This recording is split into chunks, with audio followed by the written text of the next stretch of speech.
Hi guys, welcome back to a update on my O12 for the Tale of Four Pandas. So, painting is going quite well. I've got a few done. I'm about halfway through, I think, getting the 150 point list painted that I came up with. I'm going to show you them in a second. Pretty pleased with how they're going along. I appreciate the colour scheme. But one thing I wanted to do is I wanted to look a bit more into the lore of some of these units. So, I'm going to show you some of the models, and then we're going to see if we can patch into a laugh to get an update on the regiments that we're painting. Okay then, so a bit of an update on the chaos that is my workstation. So I finished off my HVT and a blue coat. I'm quite pleased with how they look. For me, not too bad. About an hour and a bit a piece, so not taking too long. I've got my Mad Trap conversions painted up. I might come back and be brave and try some object source lighting on the sides around the sirens just to capture that effect, but their varnish is currently drying. Epsilon, I think I'm calling done. He'll need a varnish. I'm a good way through a Gangbuster, and then those guys are all undercoated, dry brushed, and I've done a bit of detail, a bit of work on the coats for the Psychop and the Lynx. But given they're finished, or it's finished, I think, let's see if this works. Aleph, can you tell me more about the Blue Coat Regiment, please? Despite their reputation for being rough, the sight of these officers patrolling the decks of the circulars is always reassuring to any passenger. A blue coat is a guarantee that no criminal will even consider attempting anything while one is around. The crook's physical integrity would be on the line. Space is one of the most hostile environments humans have ever dwelled in. And a tough environment produces tough men and women, but even tougher criminals. This is why the security detachments of the circulars cannot be staffed with normal officers. They need people who are tougher than the criminals they are going to encounter. They must be imperturbable agents who never flinch from having to exert more violence than is acceptable to any other law enforcement agency. It should be noted that naval security involves protecting valuable assets such as the circulars and any O-12 spacecraft, be they Bureau TND exploration ships, Transetheria passenger spaceliners, or Starmada spaceships. Contrary to popular belief, this is not an easy job. These are not cruise ship naval officers pacing around the leisure and dining areas, waving and smiling at the passengers. If that were the case, everyone would want to wear this corps badge. On the contrary, these officers are real policemen, even more so as they may be required to perform military duties. Well, that seemed to work fairly well, so let's see if we can have a little look into the background of the Epsilon. Because the Epsilon is definitely finished, so Aleph, tell us about the Epsilon. Members of Epsilon unit undergo biogenic treatment, altering their body chemistry and allowing them to approach a state of near absolute rationality. Political liaisons to the military high commands of every nation, expert investigators, tactical advisors to the whole of O-12, and when the need arises stone-cold operatives who kill without hesitation. What some call a hyper-rational state, others consider the death of human empathy, with even Aleph showing more emotion than the average Epsilon. The truth, however, is that the ability to ignore one's emotions doesn't make them go away. Epsilons feel just as deeply as the next human, if not more so, for keeping their emotions bottled up all the time. But if it serves their agenda to be seen as unfeeling machines, then machines they shall be. The importance of their work demands no less. Excellent, that's very interesting. And whilst Aleph has been telling you guys about the Epsilon, I got the Gangbuster finished. So quite pleased with him. I think he's come out quite nicely. Looks quite good with his Mad Traps. And we'll go back to Aleph for one last update. Aleph, could you tell us about the Gangbuster? Whoever said crime doesn't pay has never seen a subman to a boss's bank account. O-12's Special Crime Squad exists to ensure that it is every bit as costly. From busting up illegal Tessium smuggling rings with Bureau Agni, to cracking down on illegal AI research alongside Bureau Toth, to infiltrating submandu trafficking rings with Bureau Lakshmi, SCS agents affectionately nicknamed Gangbusters are among the most seconded units in all of O-12. Their ability to seamlessly infiltrate criminal organizations makes them invaluable in O12's multifaceted mission. It also routinely puts them in the line of fire, often in a quite literal sense. If and when your cover is blown, you've got to be tough to make it out alive. Through means clandestine or violent, gangbusters show that while crime might pay, it also invites payback. Okay, so a little bit of progress on those guys. I'm about halfway through what I need to do for my 150 point list. But I'm going to call it here for this vlog. Hopefully you guys enjoyed the bits of background on the units, because I want to do that when I cover the lore of the units I've taken.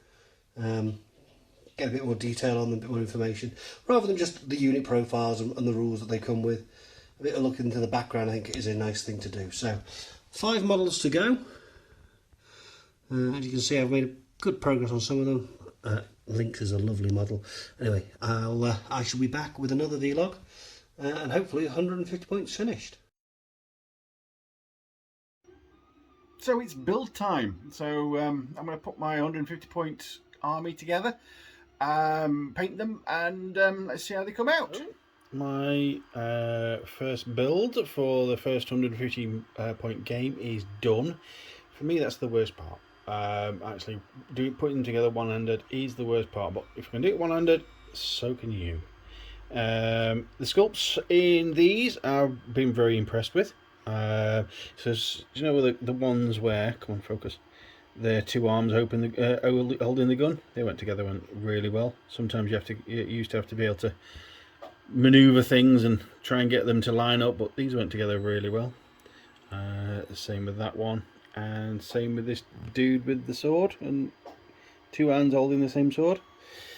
So yeah, they went together really well. The undercoated, quick blast with black, and now it's a case of I got kind of whiffed over them with an airbrush to get the white, apart from him, who's going to be blue, obviously, because he's not one of the real guys. Yeah, so that's that bit done. 6 models. It's only taken a couple hours, so yeah, it's easily done. Easily done to create a new army and a few models. Let's get some paint on them. Okay, so airbrushing done, the easy bit, and they have come out nicely, and so has the him, Raven-eyed dude. It kind of looks like I've just blasted over it with white, but actually there's greys in there. There's the 3 grey, there's 2 greys, and then the white on top. I've done it slightly so black. If I come right down here, you can kind of see it. Kind of see it a little bit better when I come down here. You see black, light grey, dark grey, light grey, and white from the top. But yeah, it's very simple white. And yeah, they look great from that distance. So yeah, that's them done. And next is basically pick them out and start painting. I think I want to do him first because he's on his own kind of thing. So yeah, let's see how we get on. Might give him a quick blast. So the plan is to give it a wash to kind of get into all those recesses, and then pick out some yellow, or maybe I think a silver. I think silver will look good. So like a silver trim, because you know how the coppers like to look good. Right. Yeah, it's going great. Not took long at all. So after I've blasted it over with blue yesterday, I've spent a couple hours putting some detail on him, and the CCTV operator is done. Oh, official title is Raven Eye Officer, but why did I call him the CCTV Avatar? Well, let's have a bit more of a look at him, the lore and all that kind of stuff. So where did he come from? Why did I call him the CCTV operator? Well, that's because role law. Ravenai officers are the communications monitoring techs of the Ravenai orbital complex. All of them are qualified communications and systems engineers who have been trained in naval gunnery too. Ravenai officers have completed intensive tactical training for naval operations, particularly counterboarding, so they are ready to join the crew of any battleship, be it with Starmada or with the Allied fleet of the CONC Ilium Coordinated Command. Even being from the O-12's Starmada, this comms, an orbital gunnery specialist, is a good addition to the army lists of the 3 allies of O-12 in the Raveni orbital complex. They're O-12 units that maintain the Raveni complex. Because of their links to the Raveni Coordinated Command, they can also be taken in the Cosamo Flot, military orders, and Corregidor sectorials, along with O-12 and their Starmada sectorial. Would you like to know more? So we fast forward a little bit, a few days, well, weeks maybe, for the Croziers, and these are nicely painted. I was quite pleased with these actually. They came out quite nice. I've been putting them off and off and off, but yeah, they're done. Quite pleased with them. They come out quite nice. I was really wanting not to make them look like the Fusiliers that I've already got, so like these guys, because they could have ended up the same. So yeah, apart from the T-towels around the waists, they don't look too bad. I'm quite pleased with them. Basic silver, grey body, so it's like armour is silver, like knights and things. Grey cloth and white panels, really, just to highlight the fact that they're in the snow. Yeah, quite pleased with that. Aleph, tell me about Croziers. Croziers? Well, whatever you call it, however you pronounce it. I know you're going to pronounce it weirdly. The coadjutor Croziers are secular soldiers who bear the symbol of the cross both on their uniforms and in their souls, because the fact that they are not clergy does not mean that they are not religious or part of the church, quite the contrary. For Croziers, to be a true Christian means to live out a commitment. For these troopers, faith equals commitment, and Christian commitment is in fact the defense and protection of those in need and those who are powerless. This is why, in an age where enemies loom large, it has never been more vital for true Christians to take action. Aware of this pressing need, the Church has called upon the faithful and has provided the means so that the members of the community who have answered this call can become not only a shield, but also an instrument of change in favor of a sphere governed by the true principles of Neo-Vatican Christianity. Thus, training centers sponsored by the Church, but attached to the Pan-Oceanian military complex, train the believers to become coadjutors, contributors to God's plan as soldiers of Christ. They then become bearers of the cross, the symbol of the faithful, which they hoist like a torch, a beacon of hope for all those who need their protection. There will be no danger or threat that the Croziers cannot face, because their commitment to Pan-Oceania and to the Church is born of the strongest and firmest conviction that can exist, the knowledge that what they are doing is right as well as necessary, because they are carrying out God's plan, a plan that cannot be delayed or hindered, so woe betide those who stand in their way. Would you like to know more? Thank you for that, Aleph, and no, I don't want to know more. And we time hop once again, so we are a little bit further in the future, and my Teutonic Knights, not the Teutonic, yeah, Knights, are done. So this means my 150 point army is fully painted. But yeah, quite pleased with these. And again, I wanted to make sure that these guys didn't look like the orcs that I've already done. So these guys. So again, they've got T-towels around the waist, so it should be okay to pick them up. But yeah, they look pretty good. Again, it's silver, grey, white panelling. Quite an easy paint scheme, really. I'm not the greatest painter in the world. Arm's length look okay. So yeah, quite pleased with those guys. I'm looking forward to seeing how they do in the match. 150 point first match. So, Aleph, again, tell me what these guys, why and whatnot, all the lore. The Order of the Teutonic Knights of St. Mary of Jerusalem was created by Papal Bull on the eve of the Neo-Colonial Wars. Their mission was to be the spearhead of the Holy Church in border and contested territories, defending the sacred rights of the Christian Church through force of arms. The Teutons were initially stationed on Paradiso, where they were involved in the Neo-Colonial Wars, and later distinguished themselves against the forces of the alien Combined Army. It is unusual to see Teutons outside of Paradiso, though gossip about them has spread across the sphere. Word is that they are gloomy and somewhat savage, that their operational base is on the northern front, far from their command center, and that they protect alone the frontier line. It's also said that the Teutonic Knights are characterized by an unshakable faith and outrageous warlike fervor, the most fanatical of troops in combat. To maintain its high prestige, the discipline of the order is distinguished by its strictness. Their members receive the best physical training, greatly valuing hand-to-hand combat. The goal of any member of the order is glory in combat. The Teutonic Knights fight like desperate men, for whom danger doesn't exist. They greet the enemy with a close-up burst and then, without missing a beat, jump on them with swords and rifle butts. They attack with such fury and frenzy that anyone witnessing it would say they are a bunch of enraged madmen. Would you like to know more? And thank you for that, Aleph. So, this is my fully painted 150 point army. It's quite late in the day. Quite pleased with them. They look great. So I've got the Montesa Knight and the Takamoto that I'd painted previously. Yeah, the rest of them all kind of painted up. So, I'm quite pleased with those. So join me, so the next vlog that I make will be the 150 point game with Storm Shroud, and let's see how these guys get on. But after that I need to boost it up to 200 points. Now I'm not too sure what to use, so if you can put in the comments units I should put in for 200 points. Spitfires are going to be good on the small map, so 200 points gets a 48-inch range, so I might have to have bigger weapons.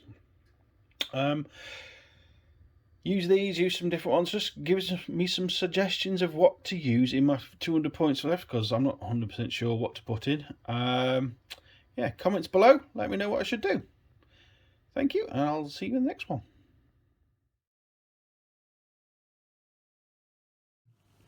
We're back. I'm going to show you a little bit of progress. In fact, not very much progress. If you've watched the 150 point battle reports, you'll have seen pretty much everything I've done. But I did think I was going to share my thoughts about where I'm going to go from here, and also give some credit to some of the guys that are actually making some really helpful suggestions about what I should do next with Shavasti, and maybe sort of have a look at where to go beyond 200 points. So, what I'm going to do now is I'm just going to show you my handy dandy tablet now. Apologies for the filming, as you've already probably seen. You're probably still recovering from the motion sickness during the 150 point battle report. My apologies. But here we have, in all its glory, the current painted set. So we've got our 3 Nox, our Guilo, our Tiger. I have to admit, I'm not tremendously thrilled. That's actually very grainy. I do apologise. Let me zoom out, because that's just not going to do anyone any good. Okay. So, I'm not tremendously thrilled by that paint scheme. I might have to try and do something different with that, but we'll see how it goes. And obviously, the star of the show himself, Eric, aka Banana Man. Already making a name for himself, so he's definitely going to continue on that one. So, that's where I'm sat at. Okay. 150 points, nice. Where to go from here? Okay. Well, I've had a couple of suggestions. And I think basically what I'm going to do next is going to involve something along the lines of these 3. Okay.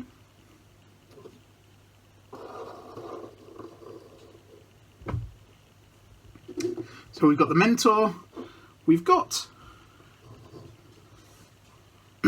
the...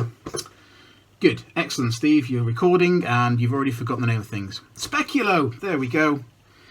Brain is a sieve at the minute. I do apologise. But yeah, Speculo, and I've also got the MSV1 Spitfire Toteen Caliban as well. Because, well, Eric did so well, why not have a second?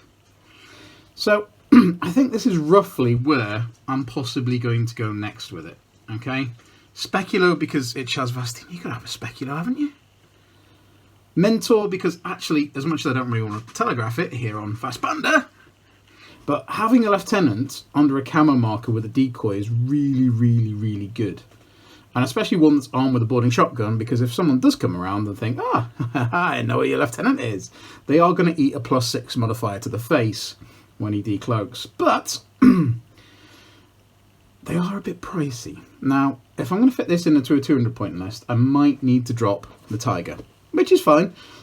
Let's face it, without giving too much away, he wasn't exactly instrumental in the 150 point battle report, but that's probably just bad luck. So maybe a combination of these two. Thanks to, I do apologise, I was going to give you credit, but whoever it was on YouTube who recommended the Caliban with Spitfire, I'm definitely thinking that, because I'm thinking Ogre is now probably going to bring out some of the, either the big guns, or he's going to bring out some more camo, which means I really need to do I need something with MSV to deal with that. So I'm thinking the MSV1 Caliban might be good. Okay, Speculo and the mine layer profile is awesome for this.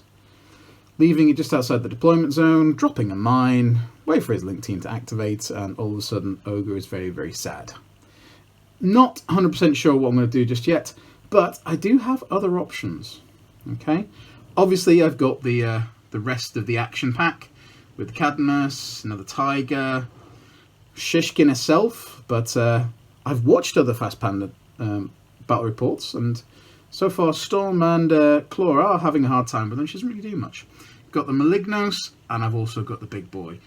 Can't quite squeeze him in to a points list just yet, but you know, patience, that's what it's all about. I also have some fresh reinforcements. I took on Storm's recommendation, and I think I'm going to paint up my own HVT because I don't actually have any. I'm using tokens in a minute. But I also have a Shazvasti Hajduk as well.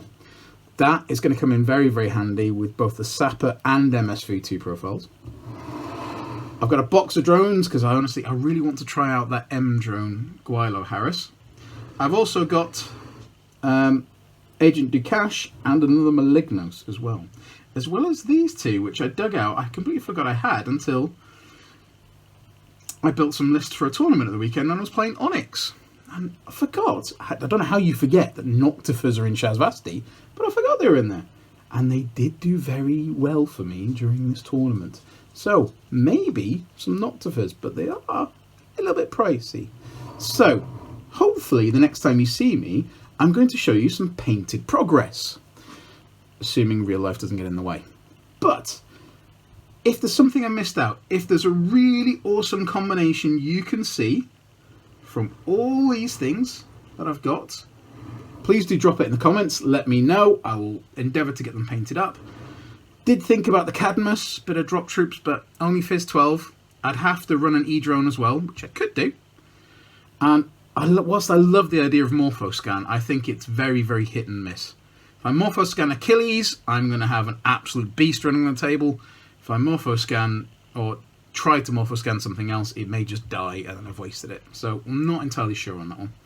But definitely the Noctifers, don't forget about those. Any suggestions from the other two or the rest of them, please let me know. Like I said, the big boy is definitely on my radar, but probably for higher point games. So I'm thinking these three, but I look forward to seeing you again shortly and we'll see where we're up to with that. Okay, thanks. Hello again, ladies and gents, and apologies for not getting back to you sooner, but as you found out last time round, life has been a bit of a pain, and it continued being a pain after our last episode. I get now a pretty nasty stomach bug, so haven't done that much progress to show you. Whilst we can all agree that the Great Porcelain Throne is the perfect place to do some theory crafting and some list building, it's not the best place to do any painting or modelling from, so yeah, but I didn't want to leave you without any progress whatsoever. So I'm just going to cut to my other camera and I'm going to show you where we're up to. So here we are. My sole, progress for this segment, I suppose. Obviously we had the previous 150 battle report, and if you haven't checked it out, go and have a look. It's currently live, it's brilliant. But yeah, so managed to get the mentor done. But aside from base coating some of the other guys, I haven't really been able to make any progress whatsoever. However, whilst glued to the Great Theory Crafting Throne, I did realise that this guy, as much as I love the prospect of having a second Banana Man, is too expensive, so we can't have him. So I'm down to these as my choices. Do I go Mentor and Speculo and have an early game Rambo piece that's going to run around and eat lots of Ogre's models? Or do I go hyper sneaky and leave it so I've got a late game Rambo that he just won't be able to hit or see? Well, answers on a postcard, ladies and gentlemen. If you're quick enough, then maybe I'll be able to point both of them up and choose before my next game. If not, if you chose the opposite, you'll tell me everything I've done wrong, no doubt. And if you chose the same, well, great minds think alike. In the meantime, ladies and gents, hope you've managed to make some progress, and hopefully next time you see me, I'll have made much, much more. Thanks again.